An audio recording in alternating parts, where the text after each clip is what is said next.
Bonjour, ici Stéphane Lévesque, bienvenue à Télécœur, à l'émission Place à l'engagement, où on fait place justement à des gens engagés et j'ai l'occasion, l'honneur, le plaisir de recevoir Patrick Baudet. Patrick, tu vas bien? Oui, toi aussi Stéphane, merci de me recevoir dans ton magnifique studio. Ben oui, merci. Sayonara d'Aston, t'es pas étranger à Sayonara. T'es-tu natif de Nicolet, toi? Nicolet, oui. Nicolet, mais t'as été école à quel endroit? À l'école secondaire Jean-Nicolet même, oui. À Jean-Nicolet. Puis mon primaire aussi à Nicolet, donc on bouge pas trop de Nicolet. Fait que t'es comme nous autres, t'es quoi? Nicolette, c'est la banlieue de Saint-Honor. Saint-Honor, c'est la banlieue de Nicolet. C'est environ ça, oui. Ouais. On ne s'obstinera pas là-dessus. Mais ça m'intéresse que tu parles de ta jeunesse. T'es quel type d'élève, toi, à l'école?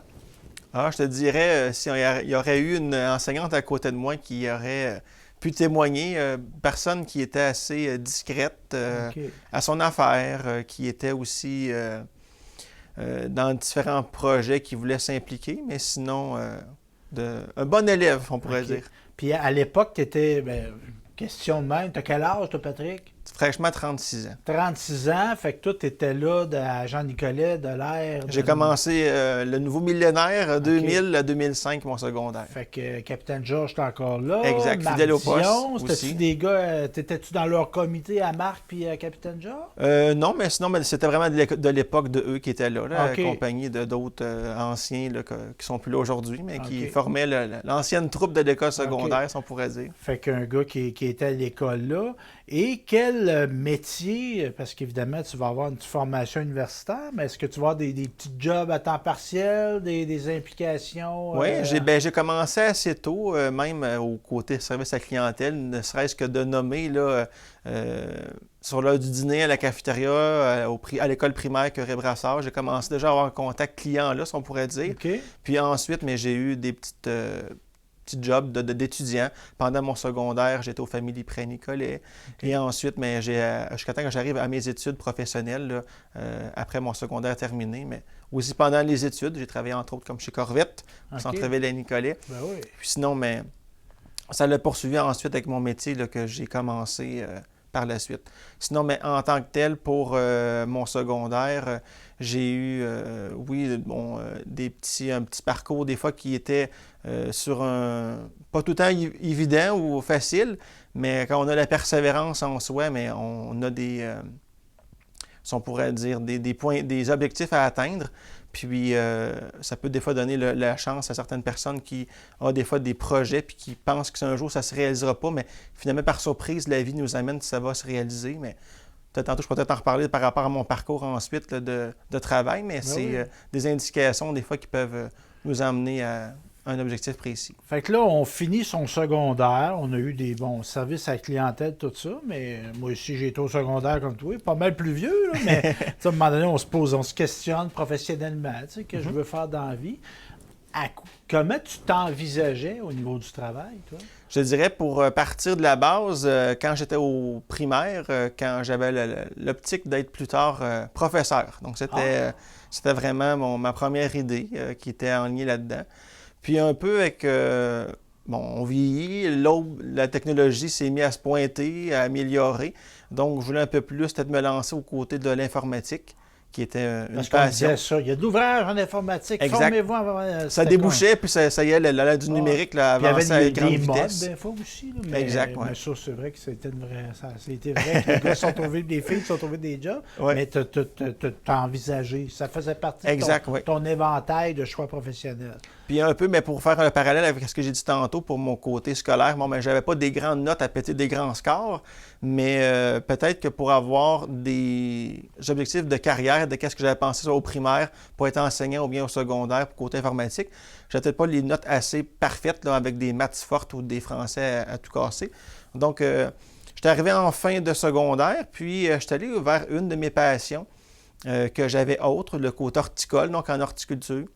Puis j'y tiens finalement, mais autant que, j'avais peut-être fait une petite croix sur le côté de l'enseignement, mais par rapport à l'informatique, peut-être le parcours secondaire, comme je te disais, c'était peut-être pas tout le temps évident. Donc, je suis allé me tourner vers l'horticulture. Et puis, non loin de l'école, mais on a une autre école adjacente. Ben, à côté. Tu vas à Jean-Nicolette, tu as le centre administratif à ta droite, quand tu es devant l'école, puis à ta gauche, tu as l'école d'agriculture. Exact. Fait que un mur nous sépare. Alors, Ben j'étais Même faire on mon partage la inscription. cafétéria scolaire. Exact, oui. J'étais faire mon inscription là-bas. Bon, à l'école. donc, horticulture, tu es un homme. Mhm. Tu sais, des fois, on a comme des préjugés. C'est une affaire de filles, ça. Ben, définissons, c'est quoi l'horticulture? C'est quoi l'horticulture? Bien, en horticulture ornementale, le DEP que j'ai fait Ouais. en 2005-6 à l'École d'agriculture à Nicolet, c'est axé beaucoup pour l'entretien de terrain. Donc, quand on termine son DEP, on peut faire l'entretien paysager, soit à son compte ou bien pour quelqu'un. OK, là, on n'est pas de tenir boutique de fleurs. Là. Non, ça, c'est plus le côté fleuristerie. Ah, OK. Mais c'est connexe. Oui, c'est connexe, mais ne me Exact. trompe pas en disant qu'en fleuristerie, il y a plus de filles que de gars. Exact, oui. OK. Tandis que là, c'est. Puis, ça vient de où, cette passion-là? T'étais-tu un gars qui aimait ça? Parce qu'à l'âge Oui. que tu avais là, tu n'avais sûrement pas une maison à toi, là? à Non, 16 non, ans, exact. là? Donc, quand j'étais petit, vraiment, j'avais ce côté-là je trouvais toujours la nature belle. Je cueillais toujours des fleurs pour Ah, ouais. mes sœurs ou ma mère. Puis, donc, j'avais toujours la petite fibre à l'intérieur d'aimer la nature, donc tout le monde des plantes. Donc, ça m'a toujours resté. Puis, même avant de débuter mon DEP, mais j'avais déjà un peu vouloir faire ameubler, on pourrait dire, l'aménagement paysager à la maison pour pouvoir rendre ça plus beau. C'est un peu ça le côté ornemental, Ah oui, oui. c'est d'agrémenter le décor. Donc, c'est un peu là-dedans que j'ai voulu me lancer finalement. OK.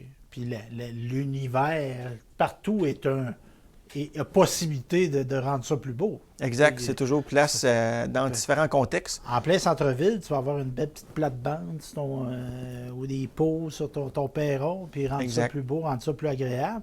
Puis le lien, moi j'aime ça savoir, comment tu te sentais quand tu prenais soin de fleurs, t'ornementais? C'était quoi intérieurement, comment tu te sentais? Bien, en tant que tel, c'est un peu comme une thérapie, travailler en horticulture. Tu sais, on a les deux mains dans la terre, on est groundé avec le sol, on oublie tout, on est connecté, puis on pense à rien, puis on a le contact avec la plante qu'on a dans nos mains, en train de gratouiller le sol, désherber, puis tailler. Donc, on oublie tous nos problèmes, puis tous nos soucis, puis on est vraiment en contact avec qu'est-ce que ma nature nous offre. Ouais. Donc, c'est un peu la beauté de la chose, de l'horticulture, qui est malheureux à travailler en horticulture. Oui, bien c'est vrai, puis ça revient souvent. Il y a des gens qui c'est un loisir, il y a des gens qui c'est un Exact. métier. Là, on fait horticulture ornementale, un DEP. Est-ce que tu travailles ou tu continues encore un autre DEP? Oui, dans le fond, j'ai comme eu la piqûre d'aller plus loin. Puis aussi, en étant plus jeune ou ado, j'ai toujours aimé l'art aussi, le côté, j'étais en option art plastique au secondaire, donc j'aime beaucoup aussi le côté bricolage. Donc, j'ai voulu également continuer ma formation. Puis on avait un autre DEP à l'école aussi, il y en a 4 dans le secteur horticole, mais j'en ai fait un deuxième en fleuristerie, donc travailler avec les fleurs coupées pour travailler donc avec tout ce qui est fleurs naturelles et un petit peu permanent. Ouais. Donc, toi, tu apportais le sujet, justement, Ouais, le côté... ben, des gros préjugés, c'est un affaire. J'en mets un peu l'an passé. C'est pas vrai, là, mais c'est souvent c'est un métier qu'on va associer aux femmes. Oui, puis dans notre classe, on était 2 hommes. OK? Puis, si on regarde aussi dans l'univers de la fleuristerie en général, il y a beaucoup quand même d'hommes qui sont fleuristes. OK. Puis même les maîtres fleuristes qu'on appelle, qui sont les hauts placés, les top-notch dans d'autres pays, c'est souvent même des hommes qui ils ont la fibre... Puis là, il y a quelque chose de particulier. Bon, je refais faire mon terrassement. Bon, on va être content, là. Mais tu sais, quand on achète des fleurs, ou quand on donne des fleurs, il y a souvent un sens très significatif. C'est un peu redondant ce que je dis là. Mais là, on fait face à des mariages, des naissances, ça c'est heureux, des décès. C'est particulier. La fleuristerie, c'est ça, c'est de la naissance à la mort. Ouais. Puis c'est vraiment par tous les, comme tu viens de nommer, les moments heureux et malheureux de la vie. Autant aussi, c'est beaucoup très fête. Bon, l'horticulture, c'est plus saisonnier. Donc, ouverture de terrain au printemps, l'entretien l'été, fermeture à l'automne. L'hiver, on est sur la pause. Mais en fleuristerie, on vit que par les fêtes. Donc, Saint-Valentin, exact. Pâques, c'est Pâques. devenu une belle occasion. On voit plus d'offrir des plantes. Mais Oui, il y a ça pas- amène le printemps. Donc, Oui, le oui. beau mariage chocolat et plantes fleuries, ça ramène la vie. Hein. C'est cyclique, l'horticulture. Donc, le cycle recommence. Mais la fête numéro 1, c'est vraiment la fête des mères. Ah, ben oui. Notre qui est la maman. plus occupée. Donc, tout le monde a une maman ou une belle-mère, une grand-mère, ou une deuxième ou une troisième mère, si on pourrait dire, dans certains cas, pour certaines personnes. Donc, c'est souvent elles qui sont plus importantes. Donc, c'est la fête qui est la plus occupée chez les fleuristes. Mais t'as-tu tenu commerce ou t'as travaillé pour des gens qui avaient des commerces? Exact, j'ai travaillé. Donc, après mon deuxième DEP, même avant d'avoir terminé mon deuxième DEP en fleuristerie, j'ai tout de suite été engagé à Nicolet chez Fleuriste Savard. OK. Entreprise familiale Ben oui. qui font partie des meubles de Yvon Nicolet. Fréchette, là, ben oui. Exact. C'est- 77 ans de vie en 2024, donc c'est un pionnier à Nicolet dans l'horticulture. Donc, j'ai travaillé 10 ans de ma vie chez Fleuriste Savard. Et tu vas aller dans ce parcours-là. Bon, tu as travaillé aussi au niveau de la restauration. Tu vas te ramasser en poste de gestion. Exact. J'ai fait une petite pause parmi mon parcours de fleuriste, horticulteur chez Savard. Donc, après 4 années, j'ai un petit peu eu la petite fibre restauration. Donc, j'aime bien faire la cuisine et tout. Donc, je travaillé au niveau dans différents postes, comme tu l'as mentionné. J'étais autant chef de corps, superviseur, et puis j'ai terminé gérant de restaurant aussi. OK. Pour terminer ma carrière dans la restauration. Puis finalement, mais l'horticulture me manquait, le côté créatif, le côté des plantes qui est le vivant, me fait ramener dans le même environnement que j'étais avant. Donc, j'ai poursuivi encore ma carrière là-dedans, jusqu'à temps qu'une belle surprise se passe pour moi quelques années plus tard. Là, on va parler de devenir enseignant. Exact. Mais là, il y a une parenthèse, moi, qui me fascine. Parce que moi, j'ai un père qui avait le pouce vert. OK. C'est qui, encore aujourd'hui, qui est plus vieillissant, mais il y a eu des jardins. Il travaillait à Polyvalente à Cernar. Il faisait cultiver des plantes. OK. Les arbres qui se trouvent devant l'école secondaire, c'est mon père qui les a plantés. OK. Fait que c'est ça, avec d'autres collègues, mais c'était lui qui était à la tête de ça. Donc, c'était quelqu'un qui était très animé par ça. Il a géré des espaces de jardinage, tout ça. Tout a été jardinier pour les Sœurs de l'Assomption. Sœurs Les Grises. Sœurs Grises Exact. à Nicolet. Oui. Ça veut dire quoi, ça? C'est pas juste un petit lopin, là. C'est qu'eux autres qui avaient des terrains, puis tu gérais... Bien, c'est quand même à petite échelle. J'avais OK. quand même le poste de jardinier, donc les sœurs avaient une autre résidence, autre que la maison mère à Nicolet, OK. qui était pas loin de chez moi. Puis, je m'occupais vraiment de leur terrain comme c'était ma maison à moi. Fait qu'à planifier les achats, comme Ouais. tu dis, ouverture de saison, fermeture Exact. de saison. Aller acheter les annuels, les planter, dans OK. l'été, les nettoyer, les entretenir, mettre de l'engrais. Puis au printemps, bien, repartir de A à Z. Puis à l'automne, faire la fermeture du terrain, les protections hivernales. Puis aussi, quand de temps à autre, à l'intérieur, dans la maison, avec les plantes aussi. Donc, OK. faire du rempotage, nettoyage ou... Puis ça, c'était-tu assez grand pour que ce soit un emploi à temps plein? Ou Bien, je te dirais, c'est sûr que la saison horticole, peut-être j'y allais aux 2-3 semaines OK. dans l'été. C'est sûr que la saison horticole commence souvent en avril, fin avril, OK. puis dépendant des années, jusqu'à la fermeture vers la dernière d'octobre environ. OK. Mais c'est vraiment de A à Z d'un terrain qu'on pourrait faire, mais c'était vraiment pour Ben, c'est elle. une belle responsabilité. Oui, là, c'était de- un de beau petit gérer, défi. Puis, hein. ouais.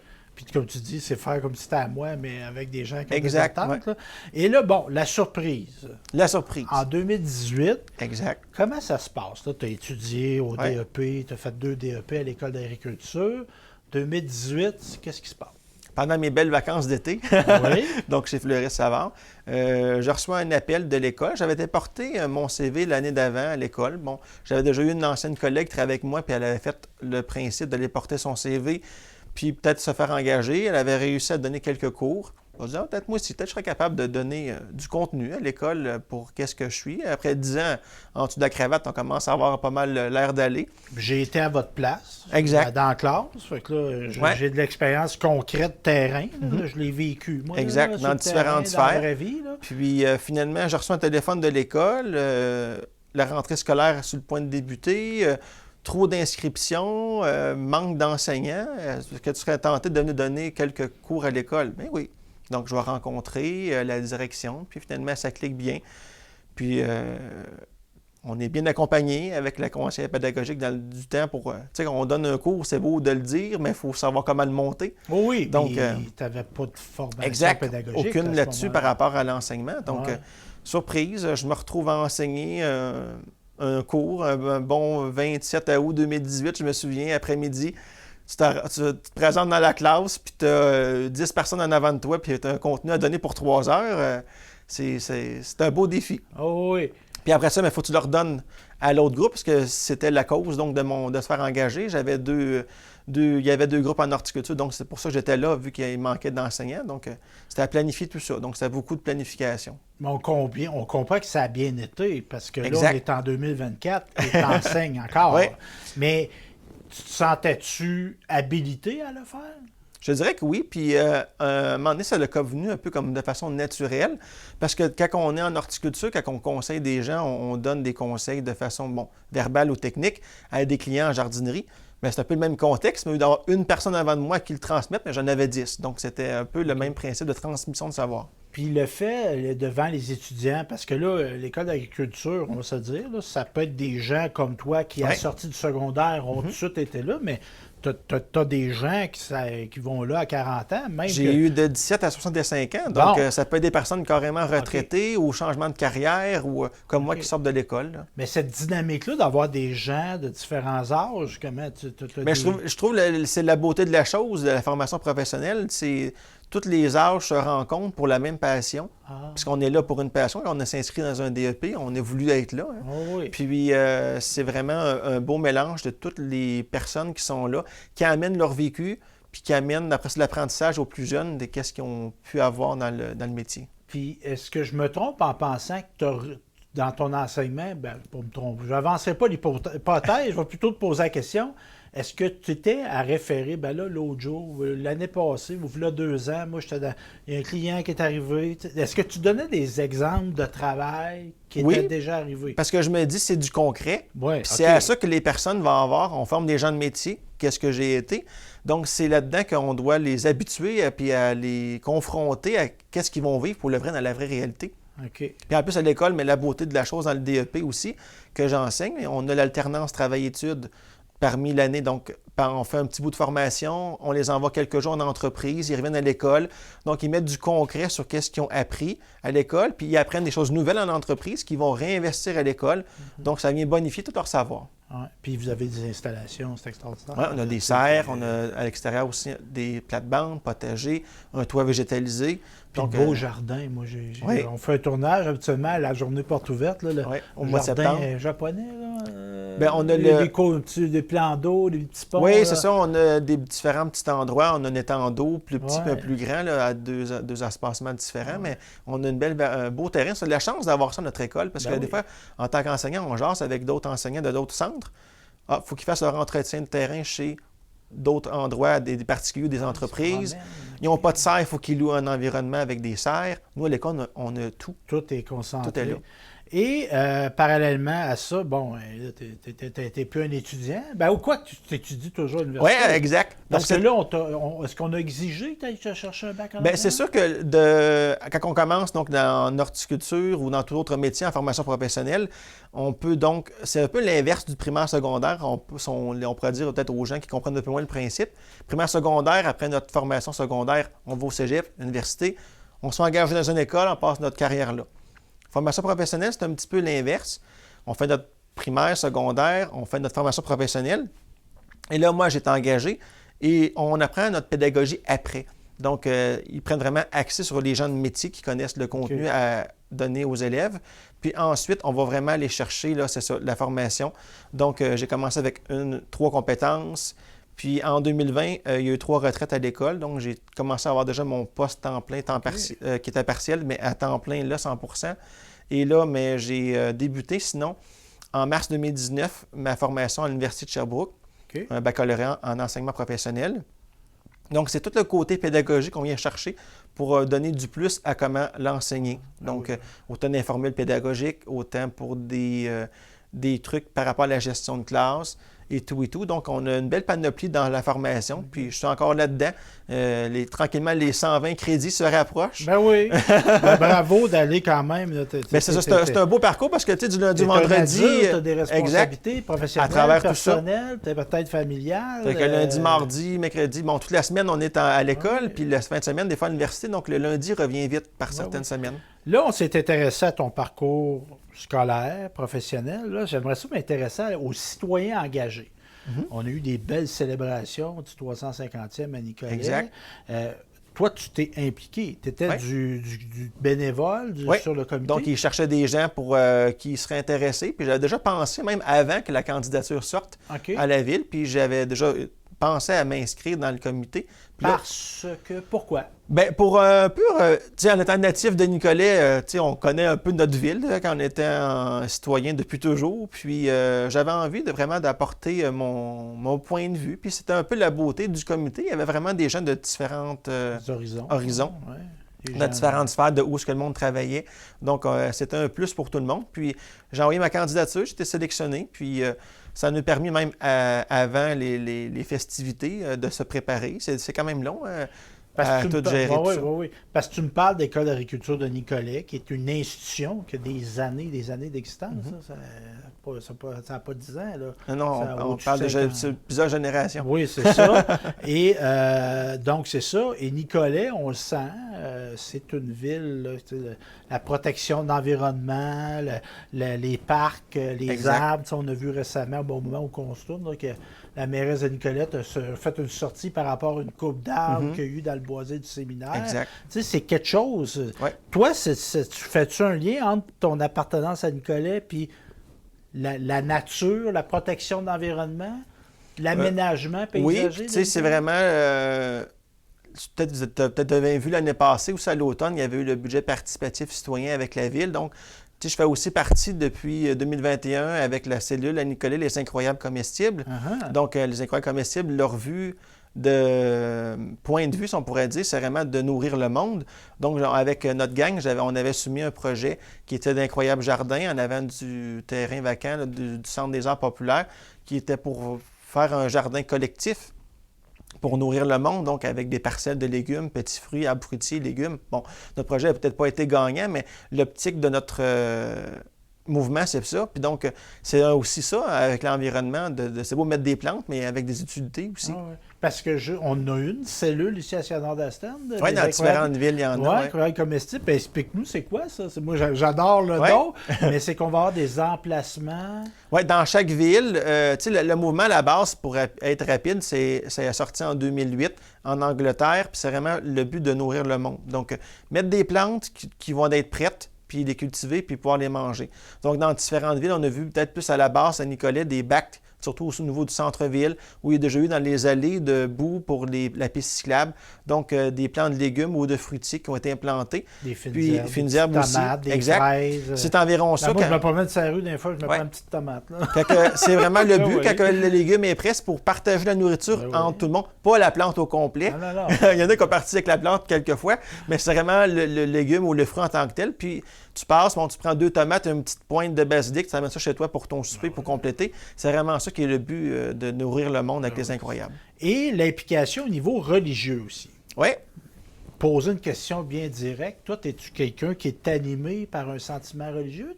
Ça fait-tu partie de toi, ça, d'avoir la foi? Oui, c'est ça que j'ai fait tout mon parcours là, avec le primaire et tout, avec le côté de la religion avec la foi et tout. Baptisé, confirmation, profession de Exact. foi, etc. Puis sinon, bon, c'est sûr que aussi avec mes parents, on allait à la messe le samedi à la cathédrale quand il y avait cette célébration-là dans l'après-midi. Puis c'est un peu à cause de la pandémie, que la COVID, que cette optique-là est arrivée pour moi de ce côté-là. Bon, on a eu les écoles fermées pendant un certain nombre de temps. Tu sais, moi, je suis quelqu'un qui doit être assez occupé, mais il y a un projet. Puis là, j'avais plus rien à faire. Donc, Justin, il cherchait des bénévoles pour travailler. Je reste tout près de la cathédrale, donc pour donner un petit coup de main. Donc, il fallait gérer nettoyage de mains. Après ça, il fallait gérer les masques, le nombre de personnes accessibles. Donc, on avait eu différents défis. Puis, j'ai donné mon nom pour être bénévole, donc travailler aux entrées, puis pouvoir souhaiter la bienvenue aux gens. Puis, continuer quand même la vie religieuse. C'était un lieu qui était ouvert pendant la COVID, donc qui était essentiel. Donc, on a continué à accueillir les gens. Sinon, mais après ça, peut-être ça va voir que j'ai bien fait ma job d'être bien moi, impliqué. un jeune homme dynamique comme toi, parce que, tu sais, on va se dire, tu dois être le plus jeune de la gang. Là. Oui. C'est beaucoup vieillissant. Là. Exact, oui. Fait que là, on dit, hey, lui, il veut, on va le mettre en action. C'est ça Exact. On va le garder, on va essayer de le garder, il va être bien utile. Parce que là, c'est plus que juste l'implication. Là, tu es devenu un administrateur de la fabrique. Oui, dans le fond, ensuite, en 21, j'ai été nommer une élection qu'il y a là, pour se proposer, pour être marguillé. Donc, on est sur le conseil d'administration de la cathédrale à Nicolet. Puis j'ai hérité quand même un poste que je ne m'attendais pas d'avoir, qui est quand même responsable du cimetière. OK. Qui est quand même un bon dossier. Parce que, oui, parce que là, c'est des terrains, c'est des ventes, exact. c'est des paiements. Pas de ce côté-là pour ma part à moi, mais tu sais, bon, renouvellement de contrat pour creusage, pelouse, pour l'hiver déneigé, puis voir que l'entretien du cimetière justement se fasse, que le cimetière soit beau. C'est un musée, c'est un grand livre qui continue d'avoir des chapitres, un cimetière. Il y a des gens qui ont marqué Nicolet. Exact, c'est un endroit qui est très important dans le cœur des gens, puis de mon côté aussi. Donc, je trouvais un peu comme privilégié de pouvoir gérer tout ça. Donc, aujourd'hui, j'ai encore ce petit mandat-là, mais en plus, donc, on a eu notre présidente de l'Assemblée de fabrique qui a pris sa retraite en 23, donc à l'automne. Mais comme par surprise, le conseil d'administration m'a demandé si je ne serais pas intéressé à prendre le poste de président. Donc, j'ai accepté. Donc, depuis août 2023, je suis maintenant aussi le président de l'Assemblée de fabrique aussi. OK. Juste pour la cathédrale, la fabrique. Oui. La fabrique, le nom, c'est Saint-Jean-Baptiste de Nicolet. Exact. C'est une paroisse, ça, Saint-Jean-Baptiste? Oui. Et puis l'église que dans cette paroisse-là, c'est la cathédrale. Exact. Okay. Donc, on l'appelle la paroisse cathédrale. Okay. C'est la cathédrale même qu'on a pour la paroisse Saint-Jean-Baptiste de Nicolet. Et aussi, on a en annexe la petite chapelle au port Saint-François de la mission Saint-François. Oui, c'est vrai. OK. Fait que là, vos deux bâtiments, parce que moi, dans ma tête, la cathédrale était gérée directement par l'évêché. Dans le fond, en collaboration. Exact. Mais en tant que tel, c'est que le diocèse avec l'évêché sont comme propriétaires de la bâtisse. Okay. Et nous, le conseil de fabrique, on gère. On est le conseil d'administration qui gérons toute la vie, donc pour qu'est-ce qui est, par exemple, la dîme, pour avoir pour les sous, et tout. Donc, on va vraiment être le conseil d'administration qui va gérer les deux bâtiments dans notre cas à nous. Puis c'est quel... on parlait de la dîme. Je connais un peu la réponse à ma question. On va conclure avec ça. C'est-tu le défi, c'est ça? Exact. Le nerf de la guerre, c'est en 2024, c'est vraiment le côté monétaire. Il y a beaucoup moins de mariages, beaucoup moins de personnes qui viennent à la messe, donc beaucoup moins de quêtes, beaucoup moins de dîmes. La population vieillissante, c'est pas toujours les plus jeunes qui donnent par rapport à ça. Puis aussi, au niveau aussi du funéraire, les funérailles, maintenant, ça fait beaucoup au salon. Ils font ça maintenant directement au cimetière. Donc, il y a beaucoup moins de célébrations à la cathédrale. Donc, ça, on fait moins, mais égale moins à la fin. Hein. Donc, puis les bâtiments, lui, ils coûtent la même affaire. Les coûts d'administration, les autres sont plus. Donc, okay. C'est un peu le défi dans toutes les paroisses au Québec qui sont à c'est quoi la solution à ça? C'est-tu d'ouvrir à d'autres usages? Bien, c'est sûr que c'est aussi de voir, oui. J'organise avec ma collègue, justement, une activité de financement qui va être... spectacle bénéfice. Exact, spectacle bénéfice. On fait venir un artiste, donc pour ramasser des sous pour la fabrique. On va en avoir un autre aussi pour l'automne. On veut peut-être viser un bon 2 événements par année pour l'optique des années futures. Okay. Mais c'est vraiment aller rechercher des sous de cette façon-là pour donner une autre vie à la cathédrale, qui est quand même un beau et grand bâtiment, mais qui peut-être pas à pleine capacité maintenant, les messes du dimanche. Si on a 115 personnes, puis il y en rentre 1200 dedans, il reste beaucoup de place libre. Donc, il faut essayer de trouver autre chose pour venir combler là, les petits manques de sous par rapport à ça. Bien, merci beaucoup. Patrick Baudet, président d'Assemblée Fabrique, enseignant, citoyen engagé, étudiant. C'est important, ça. Apprendre. Exact. On apprend toute notre vie. Oui, merci beaucoup. Ça fait plaisir. Merci à toi.